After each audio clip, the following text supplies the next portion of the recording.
দিন দিন জনপ্রিয় হয়ে উঠছে মোবাইল ব্যাংকিং সেবা। এ ধরনের সেবাদানকারী একটি প্রতিষ্ঠান বিকাশ। তবে এতে হয়রানির অভিযোগও কম নয়।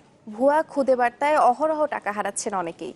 তথ্য প্রযুক্তি বিশেষজ্ঞরা বলছেন, নিরাপত্তা ব্যবস্থায় পরিবর্তন আনলেই কেবল ঠেকানো সম্ভব এই প্রতারণা। আর বিকাশ কর্তৃপক্ষের পরামর্শ, সচেতন হতে হবে ব্যবহারকারীদের। দেখুন আনিসুর রহমানের রিপোর্ট। বেসরকারি প্রতিষ্ঠানের কর্মকর্তা ওবায়দুর রহমান সবুজ ঈদ বোনাসের 10,000 টাকা গেল 15 জুন বিকেলে এজেন্টের মাধ্যমে নিজেরও ছোট বোনের বিকাশ অ্যাকাউন্টে ক্যাশ ইন করেন। সাথে সাথেই খুদে বার্তা আসে টাকা জমা হওয়ার। আপনারা অবশ্যই কিছু জানেন। কিন্তু একই দিন রাত 8টার কিছু পরে টাকা জমা হওয়ার আরেকটি খুদে বার্তা আসে সবুজের বিকাশ অ্যাকাউন্টে। আর একটু পরে আসে একটি ফোন। বলা হয় ভুল করে টাকা পাঠানো হয়েছে সবুজের অ্যাকাউন্টে। অনুরোধ করা হয় দ্রুত ফেরত পাঠানোর। ওই সময় ব্যালেন্স চেক করার চেষ্টা করলেও নেটওয়ার্কে সমস্যার কারণে ব্যর্থ হন সবুজ। বিশ্বাস করে টাকা পাঠিয়ে দেন ফোন কলারের বিকাশ অ্যাকাউন্টে। ওদিকে একই সময়ে একইভাবে প্রতারিত হন সবুজের ছোট বোনও।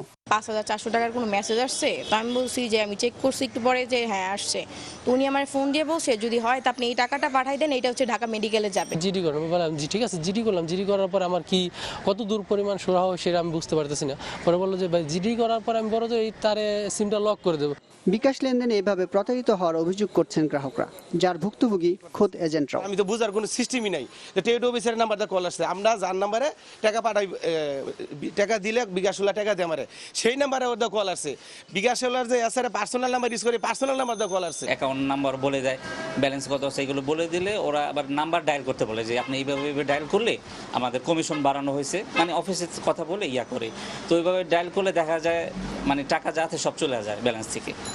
বিকাশ কর্তৃপক্ষ বলছে বিশেষ ধরনের সফটওয়্যার ব্যবহার করে যে কারো নম্বর হ্যাক করে ফোন কল বা খুদে বার্তা পাঠানো সম্ভব। তাই গ্রাহকদের সচেতন হওয়ার পরামর্শ দিলেন বিকাশের এই মুখপাত্র। কিছু কিছু গ্রাহকরা আমাদের প্রতারণা করার চেষ্টা করছে এবং কিছু কিছু ক্ষেত্রে তারা সফল হয়েছে এবং আমরা এই বিষয়টা অবগত, এই বিষয়ে আমরা কাজ করছি। বিভিন্নভাবে আমরা তাদের সচেতনতার চেষ্টা চালাচ্ছি। খুব শীঘ্রই আমরা প্রচারণামূলক কার্যক্রম চালাবো। অলরেডি আমাদের আছে এটা, আমরা কাস্টমারদের বা এজেন্টদের SMS দিচ্ছি।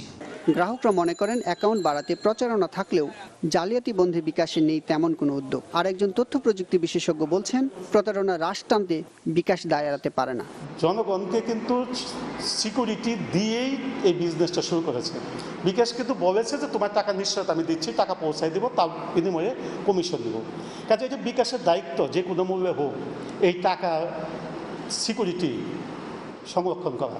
অধ্যাপক মাহফুজুল মনে করেন প্রতারকদের বিকাশ অ্যাকাউন্টের তথ্য নিয়ে তদন্ত করলেই অপরাধ চক্রটি ধরা পড়বে। এই কাজটা বিকাশ ইজিলি করতে পারে এবং এই কাজটা করার জন্য বিকাশকে প্রযুক্তিগত সহায়তা দিতে হবে। আনিসুর রহমান, চ্যানেল 24, ঢাকা।